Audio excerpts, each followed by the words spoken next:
ಸಾಕು ಅಂತ ಹೇಳಿ. ಈಗ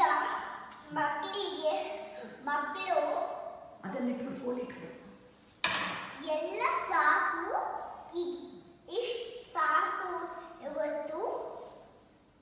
ನಾಳೆ ಇನ್ನೊಂದು ಮಾತು. ಮನೆಯಲ್ಲಿ ನಾವೆಲ್ಲ ಮನೆಯಲ್ಲಿ ಕನ್ನಡ ಮಾತಾಡೋಣ. ಯಾಕೆಂದ್ರೆ ಕನ್ನಡ ನಮ್ಮ ಮಾತೃ ಭಾಷೆ.